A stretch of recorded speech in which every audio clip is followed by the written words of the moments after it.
This photographer is often seen as a successor to Japanese legends from the past. Someone who captures and presents images with an unmistakable sense of place, even if it's hard to pinpoint exactly what makes them feel so distinctly Japanese. Simply describing these photographs might not suggest how much power they hold, yet they are deeply compelling, elevating the mundane in stark contrast to much of the homogenized photography dominating the 21st century. Her subject matter could be described as the poetry of every day, finding wonder, fragility, and humanity in scenes and objects others might easily overlook. Even in her quietest frames, there's a glimmer of hope and intimacy. What makes this work so distinctive? And how can we draw from it to create something truly our own? This is Insight for Inspiration, Rinko Kawauchi. This video is brought to you by Dehancer Film Emulation. Born in 1972, Rinko earned her art degree in 1993, before beginning work at a photo studio in Tokyo. This experience honed her technical skills and deepened her understanding of visual storytelling. In 1997, she won the grand prize of the photo competition, which came with the solo exhibition in Ginza the following year. There, she presented her series Catnap, a collection of quiet, dreamlike images of everyday life that set the foundation for the poetic and contemplative approach that would define her later work. I need many elements to come together in a series to create a mood, not just portraits, including seemingly unrelated subjects, such as landscapes and tiny details, as well as different moods and atmospheres, expressing my own feelings about time passing and the fragility of life. They are metaphorical images, really, about how fragile our world is. Her book titled Illuminance, published in 2011, gives us a broad overview of her style, since it's comprised of photos created over a 15-year span that include both commissioned and personal work. The major takeaway from this work is that the images appear to be made up of many simple and mundane compositions at a glance. But there's also something deeper going on. In Kawauchi's own words, "It's not enough that the photograph is beautiful. If it doesn't move my heart, it won't move anyone else's heart." A lot of that emotion comes through in how the book is sequenced, which differentiates between a photograph and an artwork. Seeing two images next to each other opens up the imagination and gives birth to something else. Flipping through the pages of the book, it can arouse feelings of excitement, sadness, or happiness, things that are hard for me to do with words. Reflecting on the creation of this book, while creating images shortly after the earthquake and tsunami that caused huge amounts of devastation in Japan in 2011, Kawauchi looked to create work that was geared towards hope. She stated, "The world is connected by what we cannot see. In times of despair, if we hold on to the things we believe are beautiful in life, that energy will change and affect the world in a positive way." The ambiguity of the images from this book leave it up to the viewer to decide where and how that hope and positivity intersects with the fragility of life. Some believe it can be seen through how light elevates the subject, but as a byproduct of that light, others are cast into shadow. According to Masatake Shinohara, in an essay that appears in the book titled The Feeling of Luminous Openness, Illuminance shows us that the world we truly inhabit is withheld from our consciousness, or rather, it reveals that the things in the world's luminous openness are endowed with an aspect that is not empirically observed, a shadowy aspect. To be in shadow is not so much to be in mere darkness, but rather to be vaguely cast in light, within a realm of illuminance, one that exists prior to the natural light of violence. The essence of things are manifested, yet, quite mysteriously, the world of things is independent of us. Kawauchi's work, however, allows us to witness this shadowy realm on the edge of the everyday. Like weeds growing through the cracks in pavement blocks, her photographs penetrate the quotidian. In a sense, to be penetrated means to allow things to enter a world. In order for that to happen, the world needs to be fragile.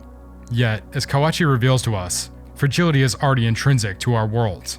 Eventually, the awareness of fragility means susceptibility to the realm of interpretation suppressed within everyday human life.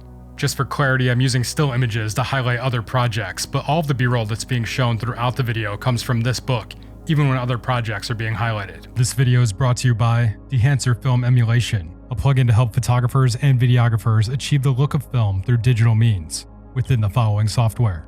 For more information on how Dehancer can help you achieve the look of film on your frames by adding authentic and tested looks, compression, grain, halation, bloom, and more, check the link in the description. Kawauchi made her international debut in 2001 with the simultaneous release of 3 different photo books, Utatane, Hanabi, and Hanako, each helping to define the style she's now known for.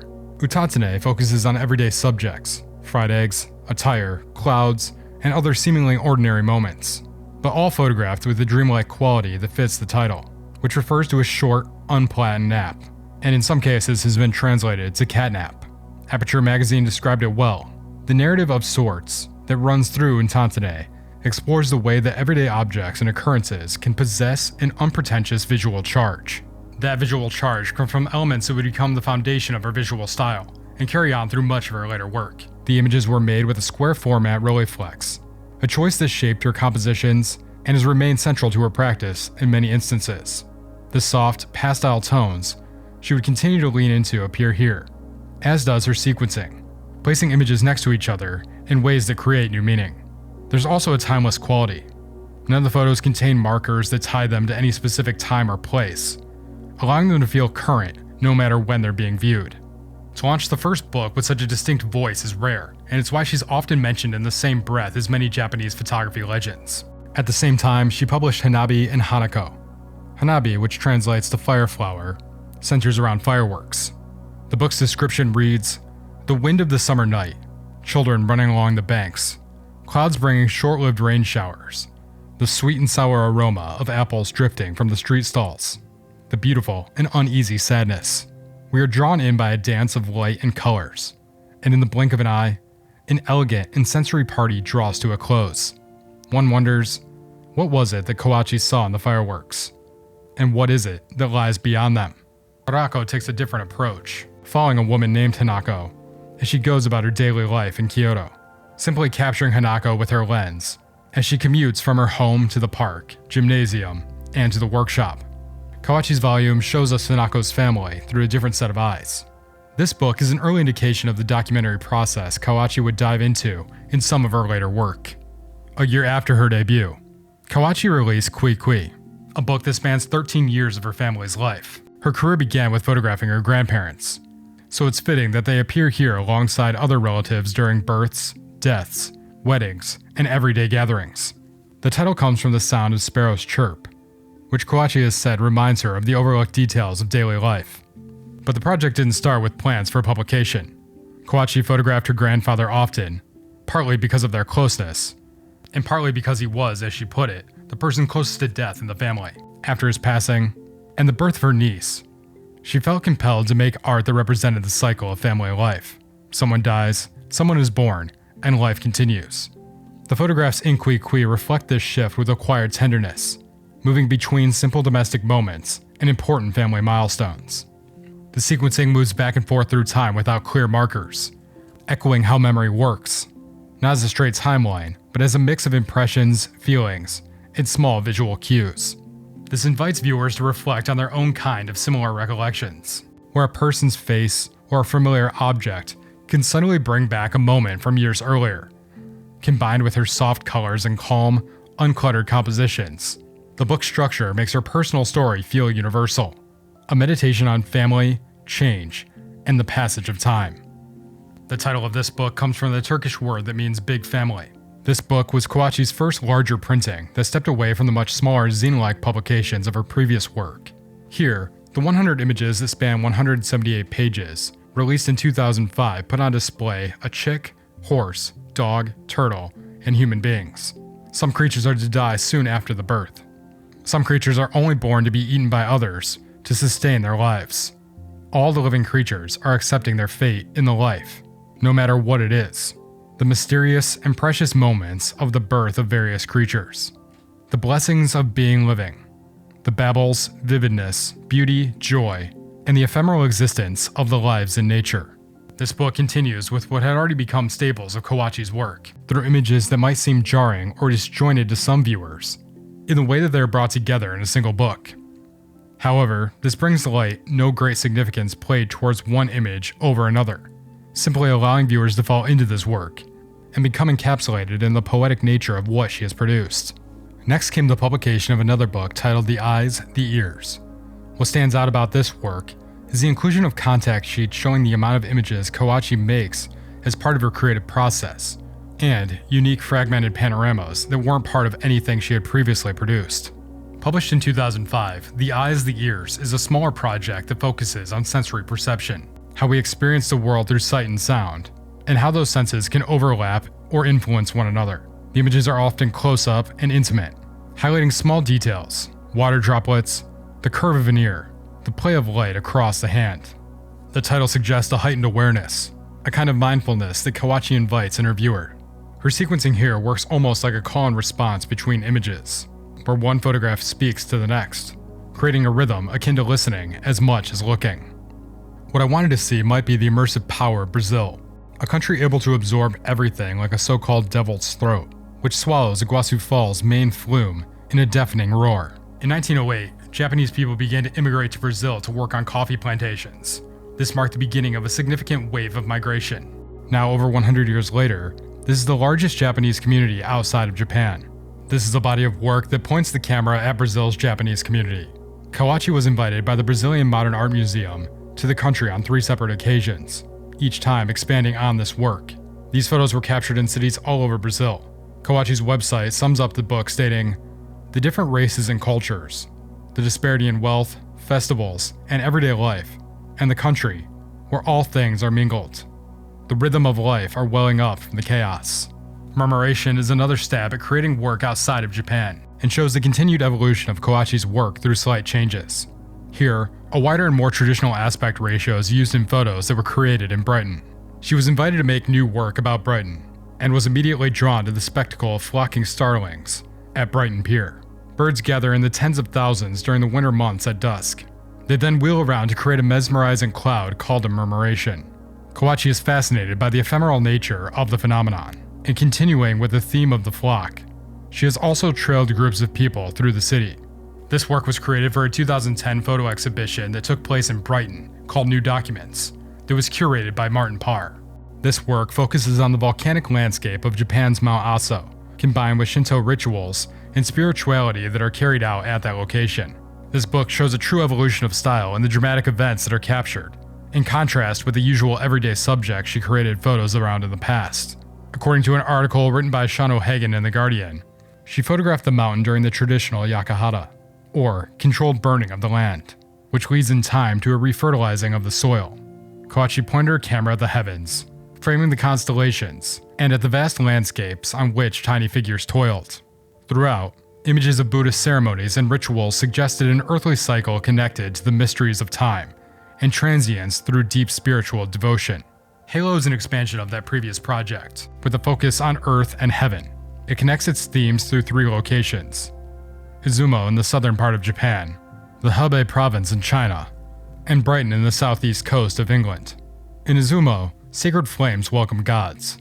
In China, a 500-year-old tradition is held that involves sending molten iron at the city's walls as an early form of fireworks.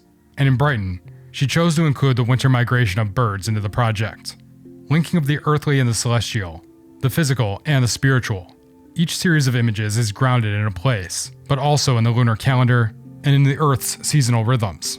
Here, the human is very much located in the heavenly. Kawauchi closed the book by stating, "Dust, snow, rain, and scrap iron spheres. All of them, bird droppings on a car bonnet, the same, no different." 4% is a project that took things in a new direction for Kawauchi. This project includes 15 pigmented ink prints that were limited edition releases. They're largely abstract images that include photos of a butterfly, a funnel of water, and a child. And they're a testament to how highly sought after Kawauchi's work is. Currently, this set of prints goes for $18,000 on the Lapis Press website. Yamanami is a project that was captured over a 3-year period. It involves the members of an art center for the disabled that have gained global renown for the quality of the work they produce there. The style of the photography in this book is similar to that of Kawauchi's earlier work, and is a great example of how long it takes to manufacture something like this. Reflecting on this work, she stated, "Through my time in Yamanami, I began to think about each person's role. When I'm there with them, I realize how important it is to just be yourself. On the one hand, it's very simple, but on the other hand, it can also be difficult to do this in today's society. By comparing myself to someone else, I can find the real me with myself. I regret past mistakes. I worry about the future, and I feel like I'm not here in the present. Whenever I come to Yamanami, I suddenly escape that darkness and feel like I've been washed clean, laughing with the person in front of me, or being absorbed by the great concentration they put into working. Allow me to rediscover the space within me. It's like a mirror. Everyone reflects the light illuminating each other." This work is best summarized in Kawauchi's own words. In 2019, about 3 years after giving birth, I'd been focused mainly on caring for my child. I began to feel a strong desire to return to life as a photographer. I wanted to go to somewhere completely different and face myself again. I remembered visiting Iceland about 20 years earlier, and how it made me feel small in the vastness of nature. That memory inspired me to return. The work I created there mixes photographs taken in Iceland with landscapes around my home. It's titled M/E, taking the initials from Mother Earth. Read together, M/E becomes me, which matched my feelings in Iceland, becoming aware of my connection to the Earth, and realizing that I stand on this planet. It was the first work I became after becoming a mother, and it coincided with a time where people everywhere were struggling through a pandemic. It made me think again about how we live on this planet, connected to one another. During the creative process, feelings I had held unconsciously became clear. Through that process, I sometimes see in my own work what I had really been thinking. That's enriching for my life. It helps me feel my connection to the world. Today, she's continuing to push the medium forward by trying new things. Rinko Kawauchi's most recent work, released in 2025, is titled Inhabiting Light, Dialogue on the Edge of the Everyday World. This book is made up of a dialogue between Kawauchi and a philosopher named Masatake Shinohara. The layout of the book consists of text by the philosopher that Kawauchi responds to with a photograph. The sequence then continues throughout the book. According to Shinohara, in reality, we experience something. When we experience that something, it's important to ask how it came into existence in this world. As I continue to exchange with Kawauchi, I came to the realization that what was at stake in the responses to the photographs was the act of directing the movements of thought towards the dimension in which things happen. That is, the place from which reality emerges. Such a dimension lies hidden beyond the surfaces of everyday world in which we ordinarily live.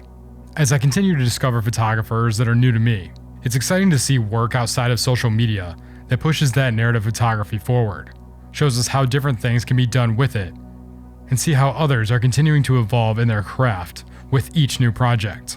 I would love to hear from you about photographers you've become aware of recently that fall into those categories. Thanks for watching. Please like, share, comment, and subscribe. And until next time, keep developing.